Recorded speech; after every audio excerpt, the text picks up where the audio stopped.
Hello, everyone.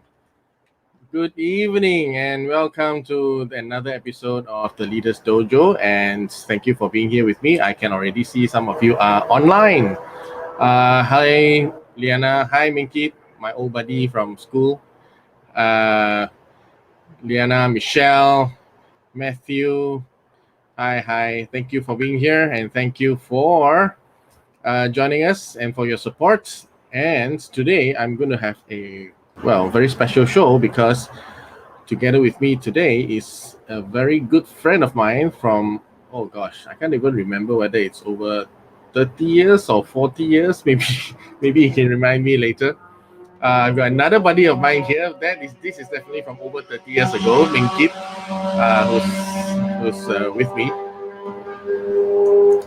Right. So let me just do my proper introduction before I get too far ahead of myself. Okay, so tonight,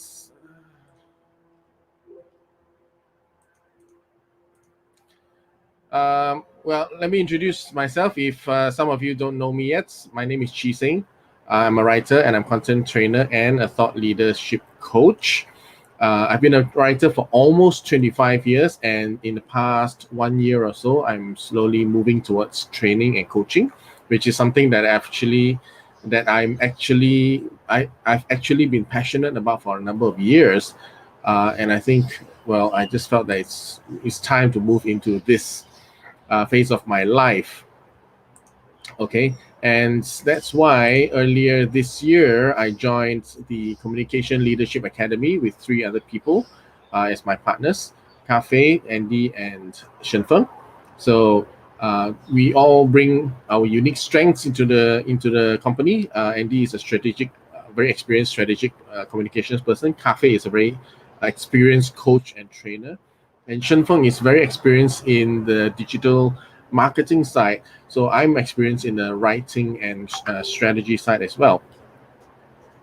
So together we bring our unique strengths into this, and we come together to form a very 360 view of training, right? And that's where the concept of leadership communication and branding comes in, because we see it as very integrated together these days, right? You can't really say it's separate business functions anymore, and that really comes down to the concept of our show, the Leaders Dojo, where we actually talk about how leadership communication and branding is so integrated into our world today, in business, in organizations, in work, where without one you can't really have the other, right? You can't do branding without really leadership. You can't do leadership without communication. And this is where we discuss all these issues in its various forms on the Leaders Dojo. And tonight, I'm very glad, as I mentioned, to have with me my very good buddy from decades ago, Raja Segaran. Raja is an ex-management consultant with 22 years experience, and he has led strategy development for the digital economy with a government agency, which he asked me not to mention, but let's leave it at that. He also has led strategy for tech startups, business planning, transformation management, stakeholder management, business development, and marketing. He's really been with some very great major consultancies in the world before. And he is also active internationally as the chair for the Digital Economy and Financial Inclusion subcommittee under the IEEE's Digital Resilience Program. And he is an incredible fine artist, and he has been featured in local galleries. And if you have time to look him up on Facebook, he posts some of his art there. I'm not sure whether it's on Instagram. I'll let him tell you whether he has an Instagram handle where you can follow him. All right. So without further ado, let me bring on board my very good friend, Raja Segaran. Welcome. Please help me to welcome my very good friend. Yeah, just say hi to him, Raja. Hi everyone. Hi Chee-Seng. How are you, Raja? I'm good, Chee-Seng. Thank you for having me in your show. Yeah. I mean, it's my honor, man. I mean, you were one of the first people on my guest list, but it took some time getting there. Okay, let me just say hi to a few people here. Hi, Edmund. Azhar, hi, good to have you. Oh, LinkedIn user, sorry. There's you. I think you need to give special permission to StreamYard to display your username. Right, Don Mustafa, hi. Matthew, Lydia, hi. Thanks for joining. All right. Okay, so now tell us a little bit more about yourself, Rajam. Maybe your professional expertise. Maybe tell us about your art, man. Oh, okay. I've been drawing and painting since I was like 3 or 4 years old. I didn't know that I was good until I was probably about 12, 13 years old. So it's been my passion, and that's also another place for me to relax my mind, calm myself, to do a lot of paintings and stuff. So I've done commission work. I've sold my art in galleries, and I've given away arts for free. Uh, Wow. to, so I've donated them, and yeah, it's keep me going. So one of the dreams that I have is to have my own solo art exhibition. So I don't know when that's coming. I'll let you know if that happens. Uh, look forward to it, man. Do you have enough pieces or not? Not yet. That's the problem. How many do you need actually? I think you probably need about a few dozens at least. Oh, okay. Maybe about 2 or 3 dozens. All right. Right. I think can lah. Do you have do you have anywhere where you post your art where people can go and visit? Seriously, you need to go and see his art, man. I'm building that. I'm building that. It's on its way. But I Okay. randomly post in my Facebook, sometimes in Instagram. Right. Yeah. Okay. Go follow Raja. Look at his art. Okay, maybe tell us about your professional side then. Right. Right. So I have got 22 years of work experience, and I started off my work in the education line actually, in marketing and comms. So I was heading media at the time. So doing advertisements, radio ad, TV ad, cinema ad. So I've done quite a bit of those stuff. Then I went into IT, then went to consulting. So one of my best experience were in consulting. Very client focused, very client facing. So that kind of gave me a lot of avenue for me to grow, understand the depth of work, etc. Then over the years, I think I kind of built my expertise, my forte, where it involved transformation and strategy. So at the moment, I'm more involved with strategy in a very macro level, very Mm, nationalistic plans for the country. mm. So very excited to do those kind of work. So that's a bit of my work experience. And yeah, okay, I come from Ipoh, one of the best cities in Southeast Asia, Yes. ranked by myself. And coincidentally, I went to one of the best schools in Southeast Asia. Yeah. Ipoh, yeah, Chee-Seng, yeah. You know, so yeah. We are famous for breaking out into our school songs, lah. We are so we love our school so much. That's right. That's right.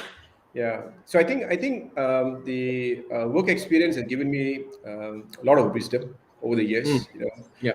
When you start, of course, you hit the wall, you make mistakes and stuff. I still make mistakes till today. Not that I don't, but there's always learning and unlearn and relearn. So I Mm. kind of enjoy that. So yeah. Yeah. So Minkit Abadi is here. Best school of the best city. Yes. I challenge anyone to say otherwise. There'll be a lot of people who come and make make noise. Siva Kumar.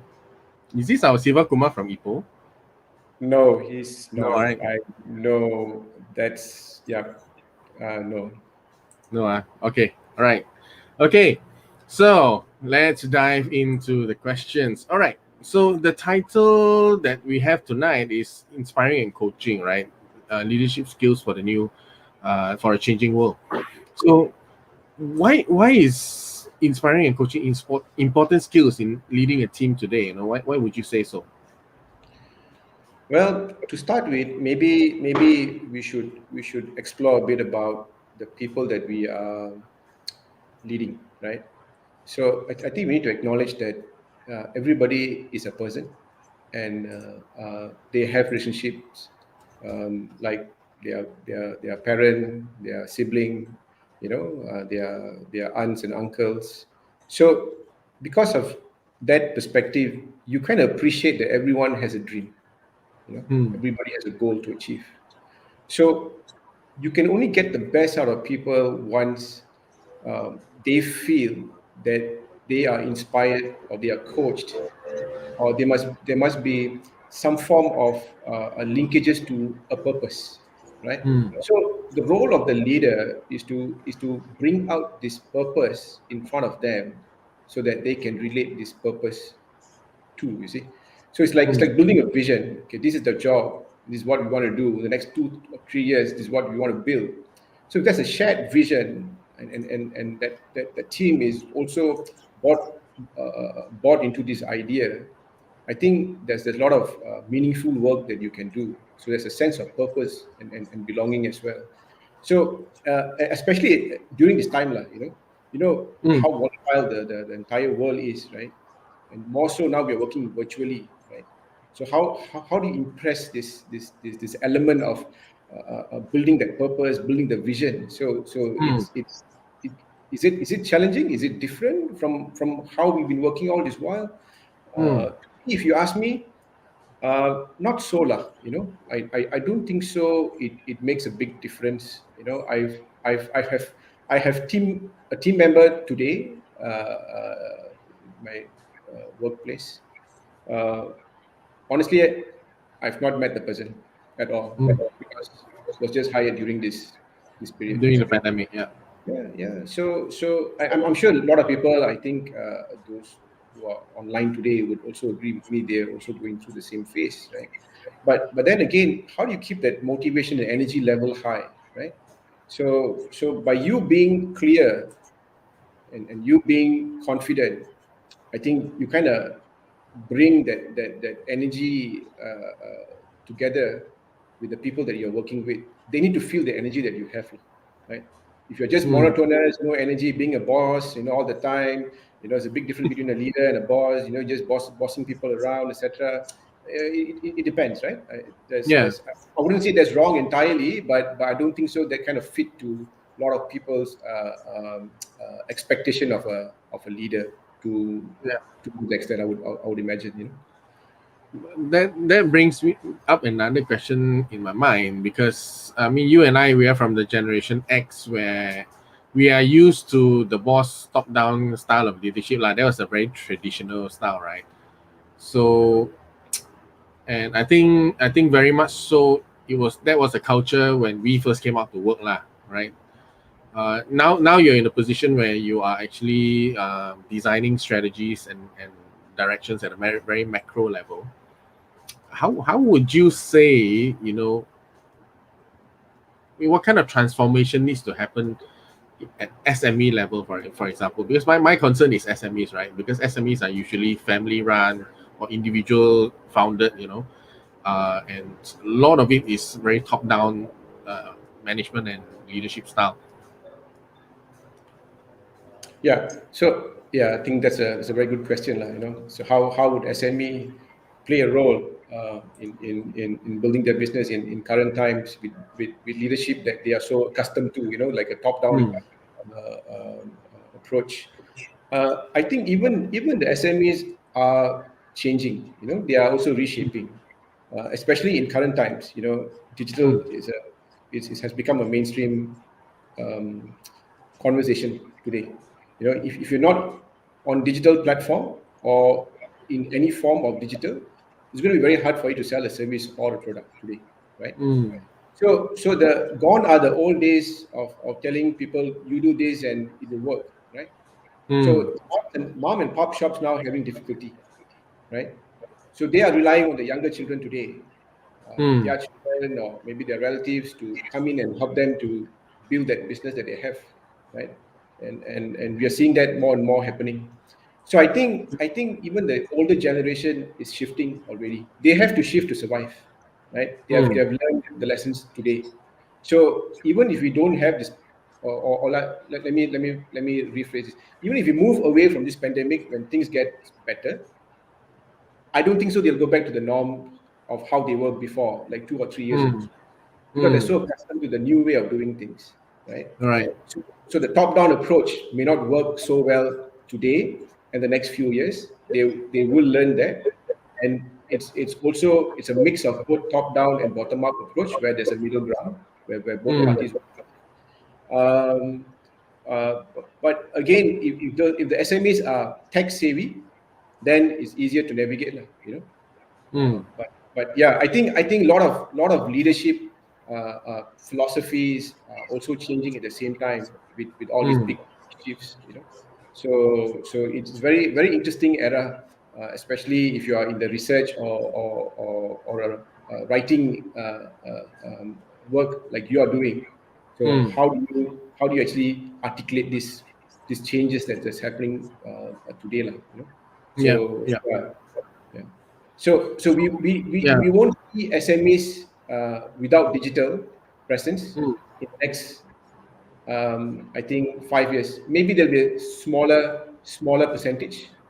I Right. think more and more will go digital. When I say digital, it's not necessary for them to be on Lazada or Shopee, etc. Even on WhatsApp, a lot of business solutions are introduced on WhatsApp platform, right? So Yeah. it's easy for young people to sell nasi lemak or kueh or things like that. You know? But in terms of inspiring and coaching your team, right? So I mean, I guess generation gap does exist. Some people might disagree with me. They have a different view of that. But generation gap, people do feel there's like a generation gap, between. Well, I mean, people still talk about millennials generation gap. And I was thinking, well, hang on, the next generation is already online. The 25 and 26-year-old, the Gen Zs. So I mean, and I'm just thinking, how, I mean, what does it take to shift the mindset from, I started a business and you are working for me, and to shift it to actually become inspiring and coaching to, hey, look, you need help, I'm here to support you. We're going to make it together. That's a tremendous. I mean, to me, it's a tremendous mindset shift, lah. Right. No, you're right. If you look at the current generation today, right? I wouldn't say what we are seeing today is absolutely new and we have never seen this before. I wouldn't say that, right? Hmm. Our days or before, such generation existed, but they were minorities. You Hmm. know, they would want more freedom. You know, they would want to do their way, but they were minorities back then because they were all overshadowed by the old school folks, quote unquote, lah. Hmm. You know, old school folks, right? Right. But over the years, that minority has started to become the majority today because of the Hmm. exposure.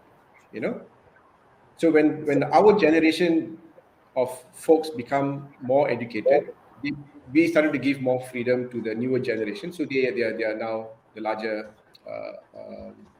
part of the whole population. So now back to your question, Hmm. how would leadership shift to suit these people? I would always go back to the the DNA of the leader himself or herself, lah. You know, what are the principles that the leader has in place that leader is able to shift Hmm. to the new market of talents, right? So if the principle is driven by, say, I want to bring about changes to the market, then the question is what changes you want to bring. And if the answer is only about dollars and cents, then I Hmm. don't think that business will last long, right? But if you focus on the talent and you have like a mutual respect, whether you are a boss, whether it's subordinate, so that kind of shift has to happen, you know. Yeah. So and acknowledging that the newer generation has better ideas than you, I think that acceptance has to happen. Otherwise, I don't think so. There's two way about sticking to the old approach and bringing products to the market. Yeah. So yeah, I think that mind shift has to happen. Yeah, so in my mind now are the mom and pop shops lah, right? Because if you're like in your 60s, maybe even your 50s or 70s, and I know a lot of people, those are like my uncles or my parents' generation. They start the business is purely, to make money, right? So and that's exactly what you say, right? If that's the only motivation, then I think it's really true. I mean, people don't like to feel like they're just a cog in the machine of the money making machine, Yeah. right? Yeah, So and yeah. yeah, yeah, and also I think talents have choices also. Mm, If you can't satisfy their wants and needs, not necessarily all the time dollars and cents, mm, it's also a place for them to grow. mm, If they are coached, if they are mentored in building their own personal skills, I think there's more reason for them to stay and learn mm, before they move on to another place. And it's very difficult to keep people today compared to many years ago. You know, yeah. uh, yeah. So Mm, we can't have a formula to keep this talent forever with us. The mm, formula is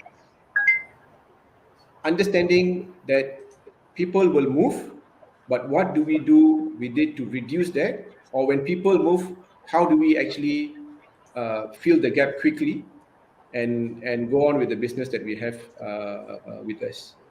So those mm. kind of questions, I think the leaders should ask themselves. You know, Yeah. So following from that, well, the next question would be, what are some of the most important issues that need to be addressed? Maybe the top one or two priorities that you see now. um, I think one is being agile. Number one, agility. You know how what's our adaptability towards the environment today and tomorrow. As you can see today, a number of handphone models, I don't think so you can count, right?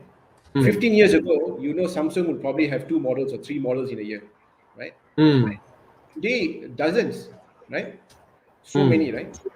So you are unable to even understand the shifts that's changing so fast, right? mm, So biggest issue that one of the bigger issue that you have is businesses are not agile enough. People are not agile enough.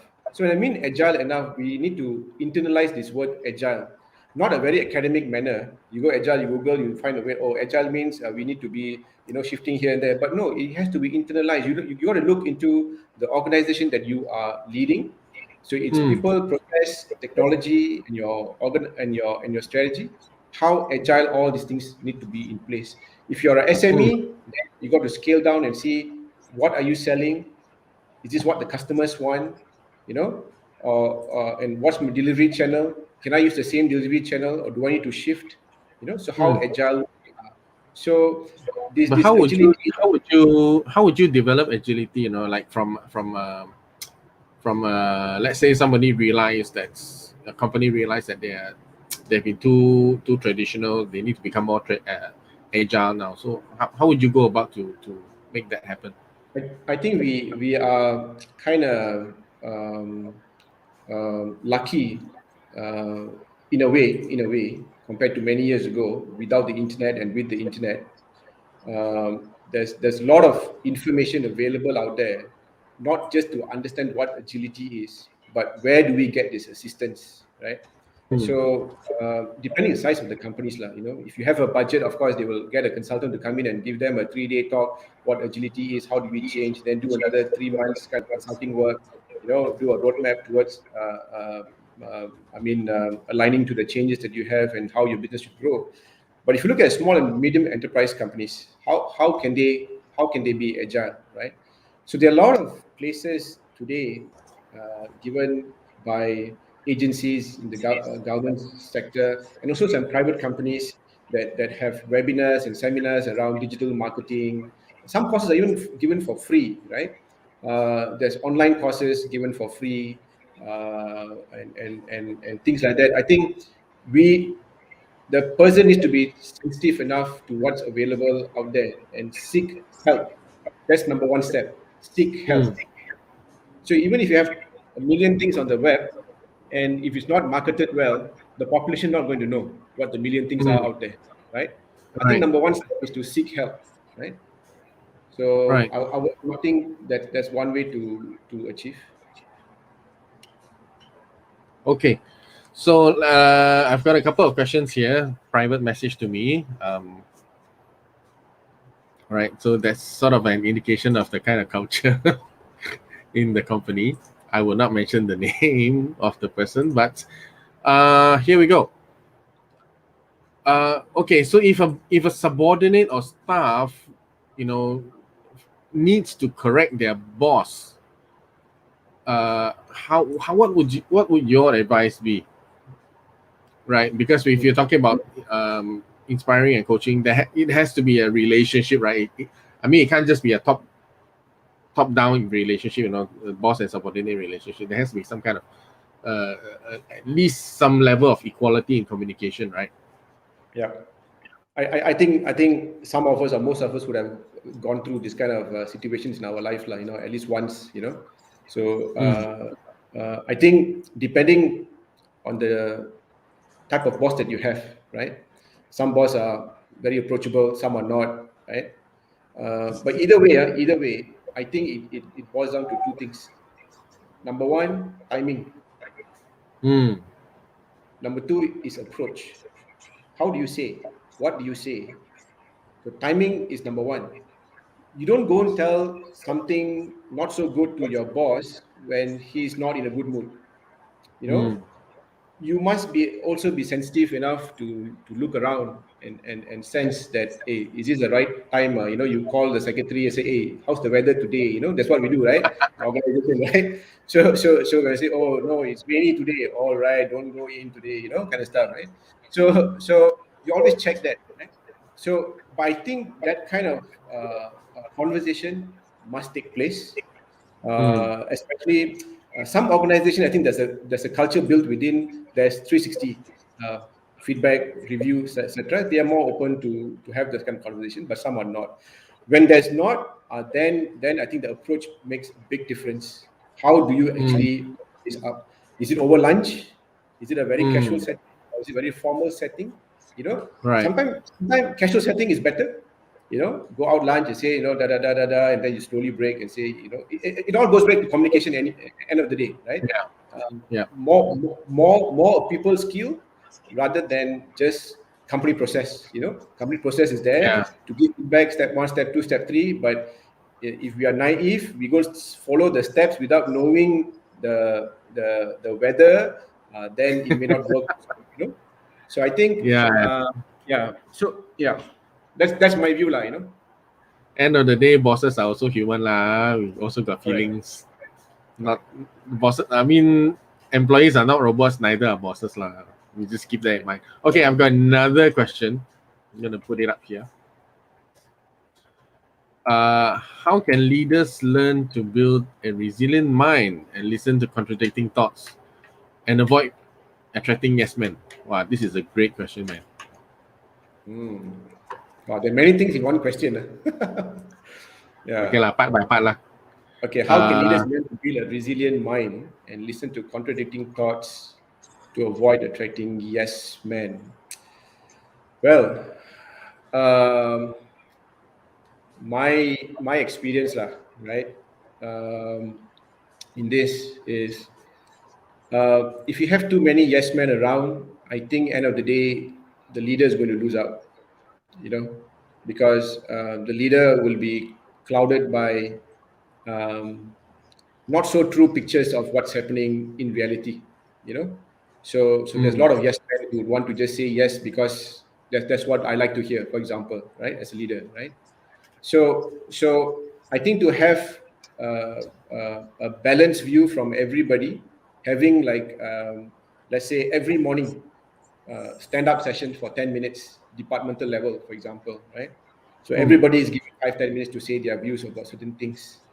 So at least you kind of move away from this yes man culture, because others are getting opportunity to talk about things, right? So I think the leaders, how to build this resilient mind, it goes back to the individual DNA lah, whether the leader himself or herself is willing to unlearn and learn. That's one, right?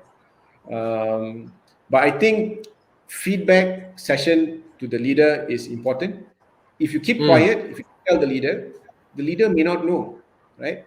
So sometimes we are told, have this courageous talk, right? So we need to take that seriously lah, So we also have to play our part, and just can't just say, oh, leaders are there and we, it's always this, the yes men are there. Then we are also part of the problem, we're not giving solution.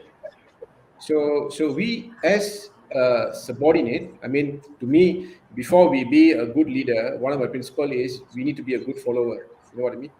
So when you play the follower role, I mean, everybody plays a follower role, even though how high you are as a leader in anywhere you are. Even if you're CEO, there's a board that you report to, right? So so how do you bring yourself to tell the boss that, hey, we need to have more balanced approach of getting some views, etc. So how leaders build a resilient mind? I think I don't know the formula, but I think it up to the individual leader and the DNA of the leader he or she has. What do you think of the concept of leading from the bottom, or managing your boss, or leading your boss? I think there's a big difference between managing the boss's expectation and managing the boss's sentiments. If we manage boss's sentiments, then it becomes very emotional driven. You probably only do what the boss likes, right? But if it's driven by objectives, then you will be able to give the right feedback to the boss. You see, I think it also boils down to the trust level between the boss and the subordinate, right? So rapport has to come both sides. Yeah. Right. As much as how respect is earned, not you ask for respect, trust is also the same, right? Right. It There's goes no both one ways, formula. lah. Yeah, so there's no one formula that tomorrow you walk to the boss and say, hey, you are wrong, you are do this. No, you can't, right? If you know the DNA of the boss is not that and can actually backfire, you probably need to work it out probably in stages. Before I tell them, before I tell the person this, what do I do before? What do I do before? Right? Slowly get the trust and be there. And I'm sure the leader would probably be able to listen to the views, Right. So it's not easy to work with people. It's always people, whatever that you do, right? So different type of people have different styles of leadership. So we as a subordinate, or we as another leader reporting to a different level of leader, we also need to understand the dynamics of relationship and leadership. So stakeholder engagement becomes a very crucial component in this, right? Right. So Okay. yeah, so so there were times I can share with you this. There was this client, right? I can't mention a client that I worked Yeah, when of I was in the course. marketing line, Yeah. right? I would imagine he's the boss role, right? And of course I have my teams, right? So we had a very difficult weeks in the first few weeks, because he doesn't like consultants, right? Wow. He's like, yeah, no consultants, I can do my work, and he's the CEO of the organization, right? Right. So what I did, I purposely found a place to sit next to the secretary and in front of his office. Thankfully, the office space, a lot of workstations, and they were empty for a period of time, right? So I purposely sat there, because every day I got to go to client's place back then, not now, right? So that he sees me every day, right? At least I'll smile at him every day. At least minimum, I'll smile at him. Sometimes he does, sometimes he doesn't, but that's fine. So I built a relationship with the secretary. So she was nice to me, I was nice to her. After Right. that, I start to see him every day in the morning, right? To tell him what's the plan like for the week and the week after, because it was a large assignment, large project. So much so, I memorized his schedule, his calendar. I memorized it on purpose, Wow. right? So before he can ask, are we able to do all these things? I will tell him, uh, Datola, sir, your days are packed on these days. You are free on these days. We can do this kind of discussion on these days and this time. So after a while, he kind of understood that I have to put a lot of effort to know that, right? Mm. So then he kind of came down, and he also saw results, right? So as much as you are a leader and you're facing your bosses, you got to show results as well, right? Because end of the day, the work speaks for itself, you Yeah. know. So then after a few months, I think we were so ngam, and he invited me for his son's wedding. Uh, Wow. and as I was approaching the hall, he stopped me. He called me back, and he told his wife, "Without Raja, it was very difficult for us to manage stuff. And with him and the team down there, I think we are able to do work. So this is Raja, the person that I always speak about." So I was taken aback. I didn't expect that, right? But then again, you put your head down, you deliver your work, etc. As a leader or as a team member, people will see it. Work speaks for itself, right? Yeah. So let me just invite our viewers Right. to drop in your questions, comments. We would love to hear from you. Uh, let us know what you think. If you have an opinion about anything, or do you have a question for Raja? Oh, okay. Wow. Okay, here we go. Right away. So, what do you think about 360 evaluation? Is it more relevant now since work from home has taken a lot from the employees? Would it impact the leadership? Good question there. I come from a multinational where we had good evaluation system, right? A feedback system, both ways, 360, and we Mm. used to spend a lot of time talking about talents and sometimes Mm. specific talents, right? On and off, we have checkpoints and talk about the talent without the talent knowing, but with our superiors and etc. With our peers, how this person doing, how that person doing, etc. So that they grow accordingly, that shaped according to the knowledge base that we want them to have, right? So I always think that 360 evaluation is one of the best. You know, before I joined consulting, I was in industry, right? And I was not used to getting feedback like that, right? So it was a shock for me, for the first few months, honestly, right? Because you're not used to this kind of feedback, like straight away close the door. I want to talk to you. You are not good in this. You're not good in this. You're not good in this. Because before that, you were thinking you were so great. You were so good, right? Suddenly people start telling you, hey, you're not good in this, right? Wow, I said, wow, this is this is different. It's very painful. Wow. But over time you get used to it because they Mm. meant well for you. You know, if you can show them the change, fine. They'll forget about it. Say good job, done, right? So culture drives a lot of stuff. So 360 evaluation is good for everybody so that Mm. you finally achieve the end results that you want to have, right? Is it more relevant now since the work from home has taken a lot from employees? Yeah, I think it's still relevant today, whether we meet or whether we don't. Actually, we do meet, but we meet virtually, lah. Yeah. We still see each other. We still can see facial expression, gestures, tone, voice of tone, and stuff like that. So I think it's still relevant. Would it impact the leadership? Mm, if the leadership is positive about it, so I think it will impact positively. If they've not done it, maybe negatively for a short while because everybody will get shocked for a while. But there'll be a time where people will normalize and get accustomed to the whole process. Um, I think yeah, it's a good thing and it's a good question. Okay. So from Minkit, how do you guys handle situations where the bosses or owners of a company intentionally build a yes man culture? Wow. How long will you persevere before you decide to cabut? Yeah. I think, Soalan yeah, cepu mas. yeah. I think it goes back to the organization culture, lah. It's all about leadership.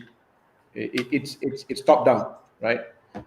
If the leaders themselves behave in a way that is not ethical, I think then we need to ask ourselves question whether is that the right place that we want to be, right?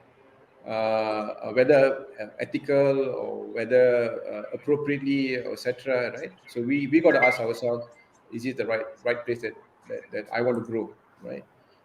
And then you make a choice, but can you one person somewhere down there can change the entire organization?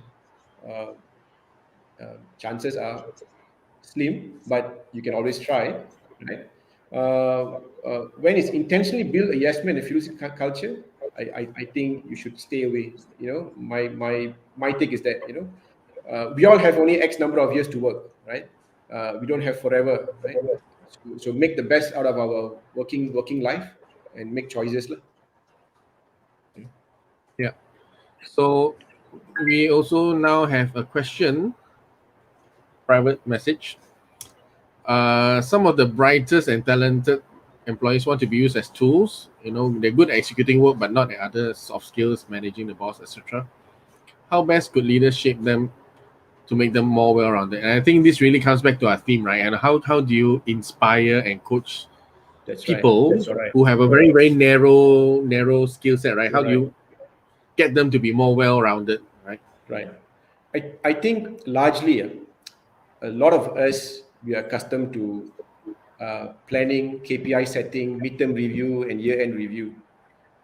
You only sit down and talk to your colleagues or your team members, areas that are good and not good at this point, maybe twice in a year. That should Hmm. not happen. It should happen continuously throughout the week, throughout the month, throughout the year. When you see certain things that that person is struggling, feedback immediately, but in a nice way. So that there's always they always say uh, the sandwich technique, right? Hmm. You bring the good and not so good together, and then you kind of tell them, if you keep doing this will be your results. But if you change to do this, that will be your result. So what choices do we need to make today, right? So if you talk to them in a nice way, in a consistent manner throughout the year, I think the brightest and the talented employees can be better, right? Hmm. So one of the books that I've read is until today is one of the best that I have read. Is by this person called Liz Weissman. The book is Hmm. called The Multiplier. How the best bosses make the best out of the employees or something like that, right? So, but the book is known as The Multipliers. So in Hmm. that book, there's a lot of anecdotal cases where they've shown how bosses, no matter how strict they are, they can be very effective in playing the mentor and coach. So, Hmm. so one of the experience that I would like to share is when I joined workforce after graduating, I was a bit lucky to report to the CEO directly, right? This CEO is I don't know whether he's online today or not. Which I told him he's overseas. This I'm talking about 20 years ago. Okay, 20 years ago. I still keep in touch with him. He's my mentor, my guru.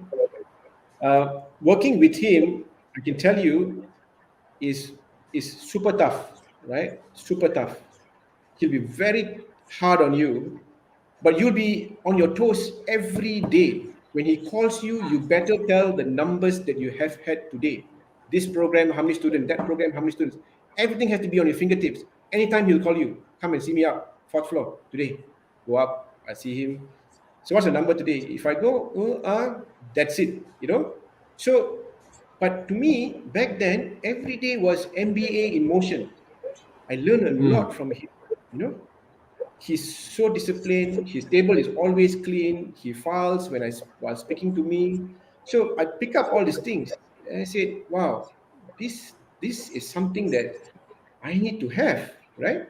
So these are the good coaches, although they can be very tough on you, you know. So what I'm trying to say is sometimes the toughest are the best, you know, Mm. not always, because it depends how much they coach you, right?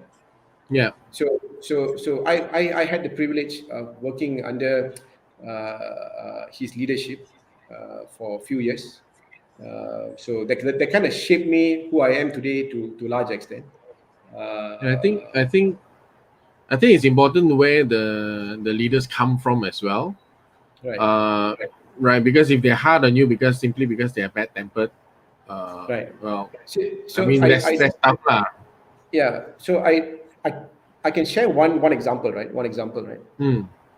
Uh, there was this media campaign that he put me in charge of, right? Mm. And I was only fresh out of uni, yeah, probably about a year old or so, right? And the whole media campaign cost about, I still remember, 700,000. Talking about early Wow, 2000, those days. Yeah. late 90s. You know, Yeah. 700,000 back then was like, I think today, I think probably about double that, lah, you know, easily. Yeah. At least double lah. At least double today's value. And we went on with a new approach of marketing and branding. We just changed the entire thing, you know, the whole concept of marketing and branding, color schemes, and all the stuff, right? But it didn't give us the result that we wanted, right? Mm. So we were sad, right? And I felt a bit guilty because I was also part of the team that was leading this, right? But then he told me something. Then he said, of course, he got the brunt of it from his management team and the board and stuff like that because he spent so much of money.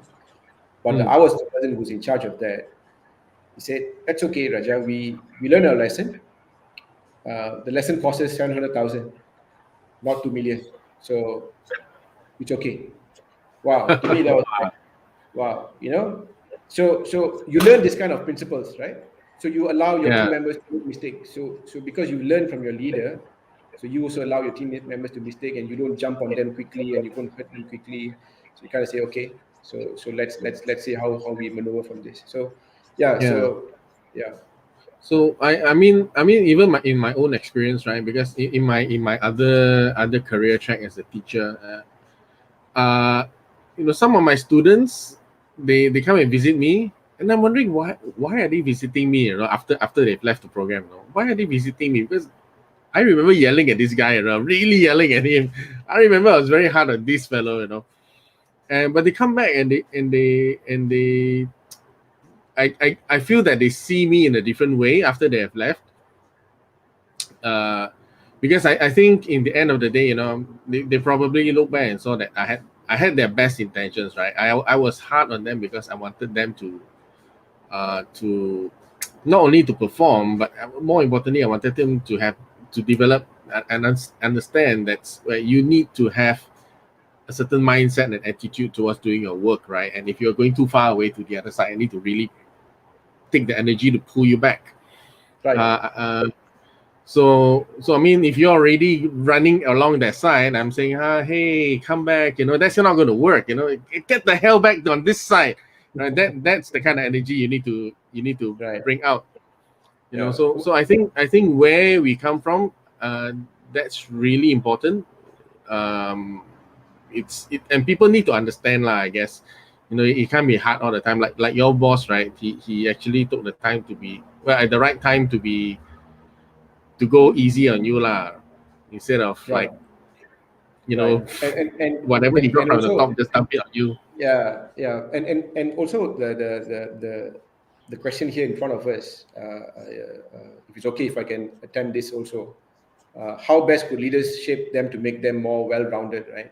So back in my previous jobs, we purposely would put certain team members in a difficult position, on Mm, purpose, on purpose, because we want them to see how much they can stretch themselves, you know. mm, So for example, if this person is only about 3 years old in the firm, with 3 years experience, and has never done this type of work before, okay, clarity must be given, coaching must be given, so that the person is clear of how to do this. That is also mm, making them to be well rounded. But where needed, sometimes you got to throw them into a pool where they need to swim for a while, because when they stretch themselves, they know how much that they can stretch themselves, and you know that you Yeah. are around to go and catch them anytime when they Yeah. fall, right? Yeah. So we've done that purposely. That's one. Number two is where opportunities exist as leaders, we must make sure our team members are given that opportunity to take up the role so that he or she can shine, right? Mm. So that also built the confidence that they can do more than what they are today. Mm. So giving them exposure to for on stakeholder engagement, content, delivery, sales. So then they get different skill sets, right? Right. And But and how knowing would, it. yeah, go ahead. Go ahead, no, go ahead. No, how would coaching and inspiring look like, in those kind of situations, right? Where you're really pushing them to stretch. I mean, if in a normal work situation, it's easy to coast, be comfortable to do what you're good at.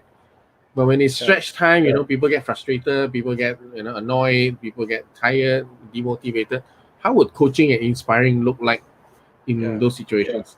Yeah, maybe I can give a bit more color to the term stretch lah, a bit, right? It's Mm. not what we shouldn't do is as leader throw them and ignore them, and you even the leader do not know how to swim and just throw the person there. That's bad leadership, right? That's Yeah. super bad leadership, right? But here, giving them the clarity of the work at hand, yeah. So you must give them the clarity. This is what's expected. This is the work. This is the guidance. This is the content. This is the sources, etc. The person feels comforted that, okay, I know there are gaps, but they're not so much. That's one. Doing that, give them more work. You layer Mm. another work, you layer another work, another type of work. But all the works are given clarity. You know what I mean? So Mm. that's another form of stretching the person, right? So the person has to be multitasking, but there's some form of clarity. Of course, there's Mm. some areas that we do not know. We are exploring. It depends on the nature of work, right? But I think there's another form of stretching that individual, lah, Mm.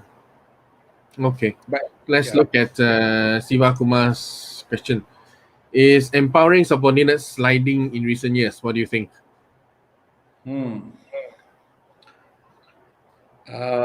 Well, as from a strategy and research point of view, I need to have evidence to say yes or no. But I'm going to take this question anyway, right? I I think it's a yes, maybe. Mm. You know, uh, um, I think empowering subordinates come from the culture and the philosophy of the organization, right? That's one. It may be written there in the motto, in the culture, values, core values, it's there. But it goes down to the individual leader again, whether are they Mm. following the values written on the organization motto or principles, right? I would probably just say yes for now, because um, the more things that you have experienced in the last few years, and because of volatility today, right? Empowering is kind of, I think there's a sense of fear. Will we fail? You know, Mm. so when there's uncertainty, will we fail? If there's a big question there, now the question is, will you empower the individual a lot more than before, right? Mm. So you will have some form of control, right? But I think that's not the right way to do lah. I think the right way Yeah. is still empower um, subordinates. Maybe in some areas of work, we can probably see a lot more of those happening. Where the culture is changing because the new generation is coming in, etc., etc. Where the organization or industry is very structured, process oriented, then that's where I think empowering subordinates, probably a question mark lah, So I can't say what's the percentage like because I don't have those numbers. Hmm. But yeah, I think the principle really comes back to the level of leadership that's right. that exists in the organization, and also the level of leadership that is allowed to exist, right? Right. Because sometimes if you say, okay, I want to empower you, and then you got your boss, what are you doing, why are you allowing your subordinates to experiment with this and that, so it's also, I think, uh it really plays a role, like you said, the culture of the company, right? It all starts at the top, how much empowerment goes down the line, and what are the what's the clarity that's being provided, I think that's really one of the Yeah. major key areas to look into. Right. Okay, I think we can take one final question. How can a young executive build or shape his leadership skills if he or she works for leaders who stick to the traditional way of management, which is uninspiring? Wow. If this is real, I kind of feel sorry for the persons who are facing this. Honestly, I think somehow or other one of us probably would have gone through this. I've gone through this myself before. Yeah. So I think as a subordinate, right? Because you see, all of us we have our own DNA, right? We are the extroverts, we are the introverts, we are the ambiverts, somewhere in between, right? Whether we take our own action, or are we always the leader type, always the follower type, etc., right? So we got to understand ourselves first, more and more today, right? I think that the self-realization becomes very, very important when you really want to build yourself further, because you're not dependent on the external party or the superior for your development entirely, Mm, because you would know to make a call when certain things don't happen. You make a choice whether do I need to still be with this leader, or do I need to change another department, another division, or the organization itself. So this, you mm, cannot make a call if you don't understand yourself more, right? So the more we understand the gap, the more clinical we are, you know, is better for us to manage our own expectations in some sense. mm, Otherwise, the moment we know this person is not inspiring, we go back home and cry every day, right? Or mm, are we the person, we know this person is not inspiring? Where do I look for my inspiration? You change your mm, own direction, right? So you look mm. outside, right? Yeah. So yeah. So you So can you have the choice. You can empower yourself with the choice, You can stay and find inspiration somewhere else, funny story, or right? Funny story, right? cabut Funny lah. story. Yeah, yeah. Yeah. Funny story. My first leadership inspiration came from when I was 11, right? This character remains till today intact. And the character's name is Optimus Prime. I am not kidding, right? Well, Chee-Seng, those days, that was the Yeah. cartoon. Optimus Prime, man. You look at this character, right? You say like, wow, what a leader this Optimus Prime is. He's so powerful. He can kill the enemies and stuff like that, right? At the same time, he takes care of the people and the team members. He's so compassionate, right?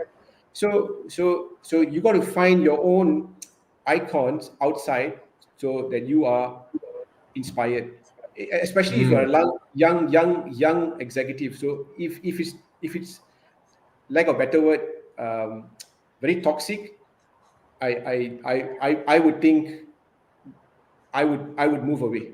You know, yeah.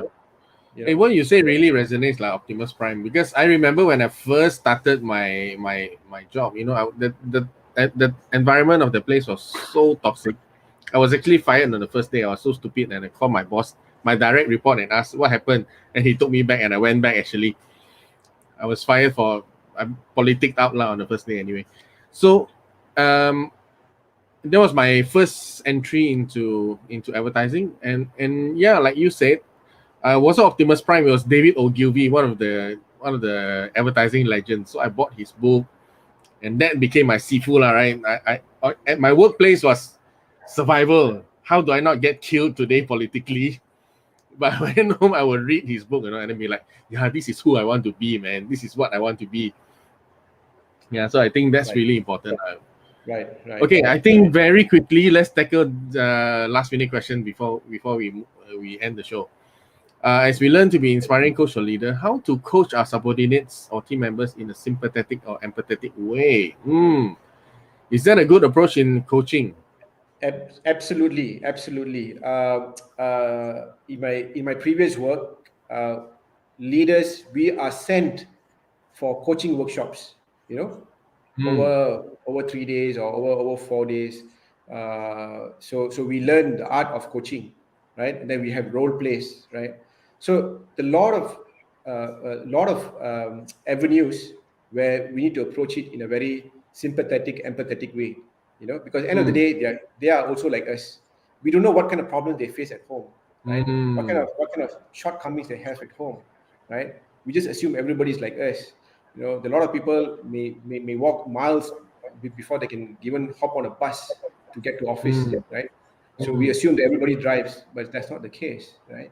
Hmm. So poor guy or poor girl is probably exhausted before coming to office, right? And can't perform, or have not taken breakfast because there's no money, Yeah.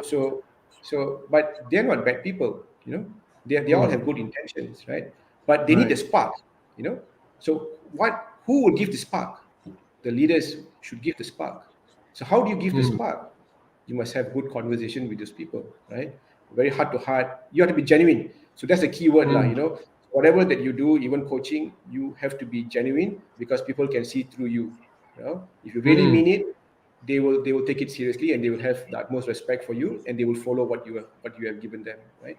So I Yeah. think I think Eddie, I think that's a good approach. I think that should be carried on, right? We shouldn't be going back to KPIs. No, you didn't do this well, and this is your feedback. I think it doesn't work. Hmm. Yeah. So thanks, Eddie, Right. for it. Yeah. Thanks, Raja, for a very insightful session. Okay, time is up. Any final words of wisdom for us? Yeah, I think, as leaders, always be the beacon. We drive and lead, so we need to be showing the example. Number two, we got to take ownership and responsibility. When we are wrong, we have to admit it. People are looking, team members are watching. So you set the tone, and last but not least, always be genuine. You know, so Right. our tone, our intent will clearly show whether we are genuine or not. Yeah. So those are the three things that I'd probably like to leave behind this talk, and I really enjoyed the session, Chee-Seng. Yeah. Thank you, Raja. Thank you so much for agreeing. So, little bit of a preview. Before we say goodbye, next Leaders Dojo, September 14th, we're gonna have teacher Kian, right, Pang Chui Kian, to join us, and he's going to be talking about parenting as leadership. And I don't think this is emphasized enough, right? Parenting is leadership, and I, coming from a teaching background, right, I really appreciate this, what he's doing, because I can see from my students, parents who are more involved in the children's life, who are more able to understand their children and guide their children, as how Raja has described, right? Being empathetic, being understanding, being genuine. Uh, those children actually perform better than the parents who push the kids and say, you need to do this, you need to do this, you need to do this. Right? Actually, being more gentle and empathetic gets better results than pushing for results. And I think this works in any context, lah, not just children, even in the workplace. Right. So join me on the next Leaders Dojo, where we're going to talk about parenting is leadership. But for tonight, thank you everyone for joining, and thank you all for your amazing questions that we can actually have a chance to talk about it and get some insights from Raja. Uh, so that is the end for tonight, and I will see you on the next Leaders Dojo.